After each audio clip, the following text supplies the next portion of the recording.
tell our audiences about the situation right now in the Gaza Strip? We know that a few hours ago, the United Nations Secretary General Antonio Guterres said that there was a humanitarian crisis there. He said that the UN needs rapid, unimpeded humanitarian access as we speak. They're saying almost 400,000 people have been displaced in the Gaza Strip. Power supplies are completely down. Can you tell our audiences about the situation? Well, it's unfortunate, but we know the kind of humanitarian crisis or the massacre that the Israeli forces have, suffered in the last 4 or 5 days. That has kind of given them some moral ground to cut off the supplies of essential commodities to people in Gaza, where the Israeli side is thinking that most of the Hamas militants are hiding or are being protected by the people there or by the government there. So what is happening in Gaza is in a way retaliation of what has happened in the southern Israel, where thousands of Israeli people were killed. Humanitarian crisis is pretty much there. United Nations has raised the issue. Other humanitarian organizations have also raised the issue. In fact, 8 to 10 UN people working for UN, they have also been killed in the mini strike that has happened on Gaza Strip. So the crisis is looming large. Israel is all out to ensure that it never happens, and Hamas infrastructure, their network is completely erased, and wiping off the earth is something that they are trying out. But will that also cause a lot of civilian casualties? That remains to be seen with the blockade or the siege that the Israeli government has imposed on Gaza. That includes cutting off supply lines of all essential commodities, electricity, fuel, food, medicine, because the people in Gaza mostly are dependent on the Israeli side for their essential life or the basic amenities of their lives. And if that is cut off, there is going to be major escalation in terms of humanitarian crisis in Gaza. There is no way Israeli Gaza people in Gaza can get any help other than the territory of Israel. So if Israel is not letting them have anything, they will be really in dire need of all the essential medicine or essential food or baby stuff or anything. And this is what the United Nations has also tried to raise. But Israeli side is unrelenting, and they are all out to ensure that Gaza people in Gaza, civilians especially, they vacate their spaces. So the Hamas militants are, it will be easier for the Israeli side to flush them out or target them. Okay, Abhishek, can I ask you to stay with us? I want to now take our audiences to a conversation. CNN News 18's managing editor Anand Narsman spoke to the Israeli Consulate General in Mumbai, Kobi Shoshani. Take a look at that conversation. Is everything all right with your near and dear ones, Mr. Shoshani?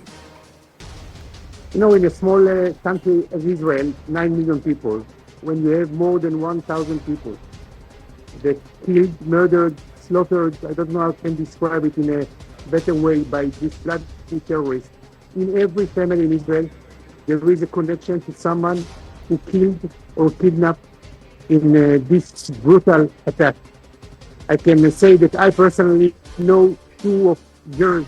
One of them was murdered. I cannot say, when I say it, I cannot say even what happened to her. And one kidnapped to Gaza. This is in all houses, in all family in Israel, we know someone. It's a very big tragedy, definitely. And I even cannot define this terror, and I've heard some of the voices before as a terrorist. They are not a human being. They are animals on 2 legs, and even to tell them that they are animals is a compliment for them. Mr. Shoshani, my condolences, and on behalf of all fellow Indians, we extend full solidarity and support with the people of Israel and with Israel. But let me ask you, sir, what's the current situation? More than 4 days into this war, there is a vow that the Hamas will be destroyed and uprooted once and for all. How far has the IDF moved in that direction? First of all, it's very, very clear, and I think that there is no doubt and there is no even question mark concerning this aim of the war. I have to tell you, you asked me about the situation right now in Israel. Right now, in most of the part of the south part of Israel, the army is controlled. There are several incidents, like it was 5 minutes ago, then 8 terrorists have been killed by the Israeli special forces that tried to enter to the state of Israel. And still there are rockets going on to the center of Israel, and the southern part of Israel, but were intercepted by our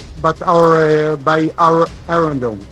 This is the current situation. In between, airstrike continue to bombard these bloody terrorists in the Gaza Strip, and it will be harder and harder and harder until we reach our aim.